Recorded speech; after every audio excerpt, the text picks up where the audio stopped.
இந்த பஸ்ஸில் என்னென்ன இருக்குதுன்னு பார்க்கலாம்.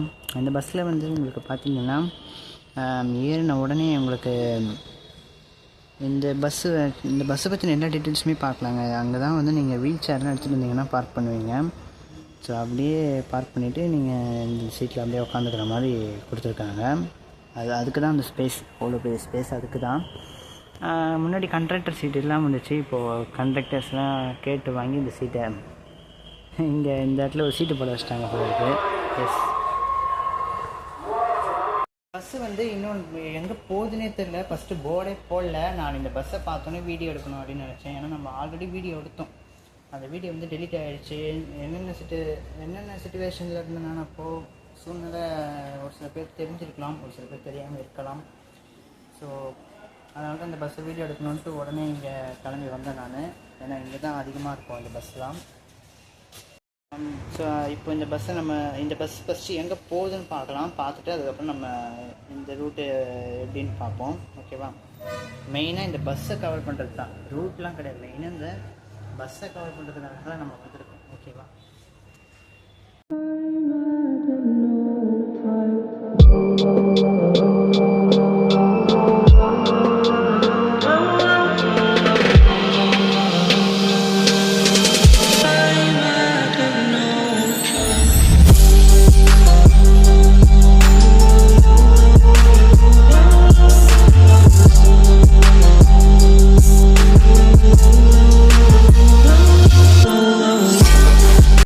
இதுக்கு தான் இங்கே வந்து நீங்கள் வீல் சேர் பார்க் பண்ணிவிட்டு அப்படியே இந்த சீட்டில் நீங்கள் செட்டில் ஆகிக்கலாம்.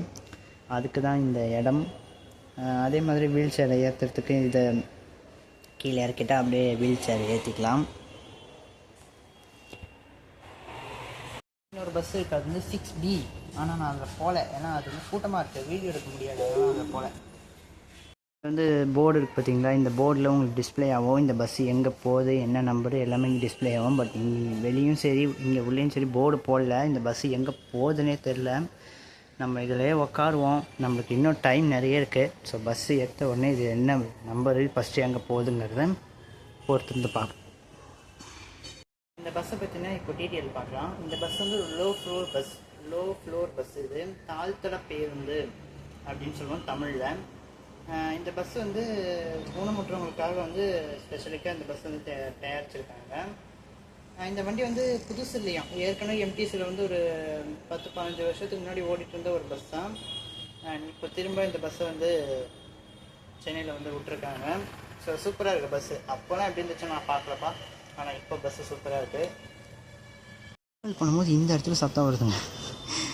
இந்த இடத்துல அப்படியே மையின்னு சத்தம் வருது இந்த ட்ராவல் பண்ணும்போது. நீங்கள் பார்க்குறீங்களா அந்த சோப்பு டப்பா மாதிரி இது என்ன சொல்கிறது, இதில் தான் சத்தம் வருது. ஸோ வண்டி இன்னும் போர்டே போடல. இது ஃபஸ்ட்டு எங்கே போகுதுன்னே தெரில. நான் வீடியோ எடுக்கிறதுக்காண்டி வந்திருக்கேன். ஸோ வாங்க பார்க்கலாம். ஆனால் இன்ஜின் வந்து பின்னாடி இருக்குது. உங்களுக்கு வந்து பேக் சைடில் இருக்குல்ல இன்ஜினு. ஸோ அங்கெல்லாம் சத்தம் வரும், பயங்கரமாக வருது. அப்படி பின்னாடி உட்காந்தோன்னா ஸ்மூத்தாக இருக்காங்க ட்ராவலிங்கு. பக்கத்தில் வர 3ஆம் நம்பர் வந்துச்சு. இது என்ன நம்பர் தெரியலங்க. இருங்க, நானே இப்போ தான் பார்க்குறேன். T29Cங்க அந்த பஸ் நம்பர். இது நம்ம அப்போனா நான் டி நகரில் இறங்கி இந்த வீடியோ ஃபினிஷ் பண்ணிக்கிறேன். சரிங்களா? என்ன சொல்ல நினைக்கிறேன்னா, இந்த பஸ்ஸில் வந்து அங்கே இன்ஜின் கிடையாது, முன்னாடி டிரைவர் பக்கத்தில் இன்ஜின் கிடையாது, பின்னாடி தான் இன்ஜின். நான் உங்களுக்கு ஏற்கனவே சொல்லியிருப்பேன், பின்னாடி தான் இன்ஜின் இருக்குது இந்த பஸ்ஸில்.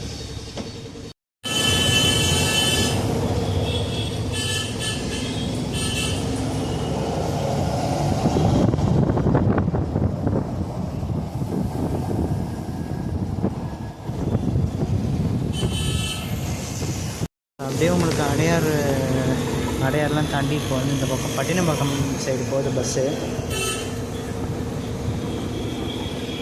29C போவோங்க இந்த வழியாக. இது என்னன்னு தெரியல, T29Cன்னு இந்த பஸ்ஸு விட்டப்போ புதுசாக விட்டுருப்பாங்களோன்னு தெரியல. இந்த பஸ்ஸு வந்து T29C எந்த ரூட்டில் போகுதுன்னே தெரில. நம்ம வந்து ஒரு ஸ்டாப்பிங் இறங்க போகிறோம். ஸோ அது சூப்பரான ஸ்டாப்பிங் நான் காட்டுறேன்.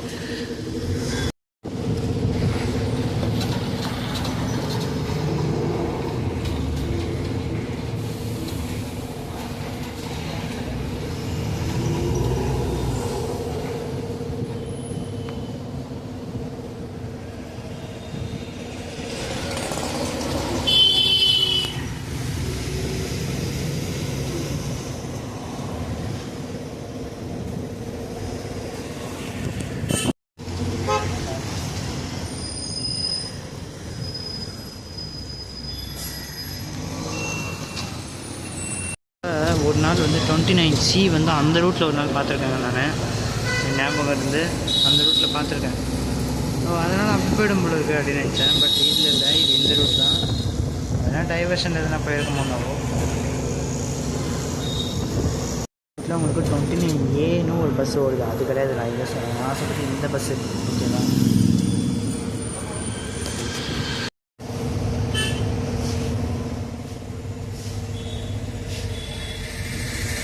வீடியோ இதோடய நம்ம எண்ட் பண்ணிக்கலாம். இந்த பஸ் ஜேர்னி வந்து சூப்பராக இருந்துச்சு. ஆக்சுவலி நான் இந்த பஸ்ஸு வந்து நான் ஒரு கொஞ்சம் தூரம் தான் ட்ராவல் ரிவ்யூ காமிச்சிருப்பேன் நான். ஏன்னா வந்து அப்போ நான் டக்குன்னு இறங்கிட்டேன். கேஎம்சி ஹாஸ்பிட்டலில் இறங்கிட்டேன். இந்த பஸ்ஸு பெரம்பூர் வரைக்கும் போகுது. திருவான்மியூர் டு பெரம்பூர் போகிற T29C. இந்த பஸ் ரூட் பற்றி எனக்கு சரியாக தெரியாது. நான் ஃபஸ்ட்டு அந்த வண்டியில் ட்ராவல் பண்ணேன். பெரம்பூர் போகிற வண்டி. நான் கேஎம்சியில் இறங்கிட்டேன். எனக்கு ஒரு சின்ன பர்சனல் வேலை இருந்ததுனால நான் கேஎம்சியில் இறங்கிட்டேன். அதுக்கப்புறம் அங்கே என்கர் கொடுக்க டைம் இல்லை. நான் டக்குன்னு போக வேண்டியதாக இருந்தது. அதனால் இங்கே பெரம்பூர் வர வேண்டியதாகிடுச்சு ஒரு சில காரணங்களால். அதனால் பெரம்பூர் வந்து இங்கே எண்ட் கார்டு கொடுத்துட்ருக்கேன். இந்த பஸ்ஸு சும்மா செட்டப்பு. ஓகே, பாசிட்டிவ் நெகட்டிவ் அப்படின்னு பார்த்துக்கலாம். இந்த பஸ்ஸில் நம்ம அந்த லோ ஃப்ளோர் பஸ்ஸில் ட்ராவல் பண்ண முடியாது. பாசிட்டிவ் அப்படின்னு பார்த்தீங்கன்னா உங்களுக்கு வந்து ஊனமுற்றவங்களுக்கு நல்ல சூப்பராக இருக்கும். வீல் சேர் வச்சுருக்காங்க, அவங்களுக்குலாம் வந்து நல்லாயிருக்கும். ஸோ அந்த ஏறுறது அதெல்லாமே சூப்பராக இருக்கும். நெகட்டிவ் அப்படின்னு பார்த்தீங்கன்னா அந்த பஸ்ஸில் வந்து வெயில் காலத்துலலாம் நீங்கள் அது உள்ளே உட்காந்திங்கன்னா பயங்கர புழுக்கமாக இருக்கும். ப்ளஸ் உங்களுக்கு வந்து தண்ணி வந்துடும். மழைலாம் பெஞ்சிச்சுன்னா கொஞ்சம் தண்ணி வந்துடும். நான் அந்த பஸ்ஸில் நான் பர்சனலாக ட்ராவல் பண்ணும்போது பார்த்துருக்கேன். ஸோ இது இருக்குது, வேறு ஒன்றும் கிடையாது. சரி, வீடியோ பிடிச்சிருந்தா லைக் அண்ட் ஷேர் பண்ணிடுங்க. சேனலுக்கு புதுசாக வந்தீங்கன்னா சப்ஸ்கிரைப் பண்ணிக்கோங்க. வேறு எதுனா ஒரு சூப்பர் லாங் ட்ராவலில் நான் உங்களை சந்திக்கிறேன்.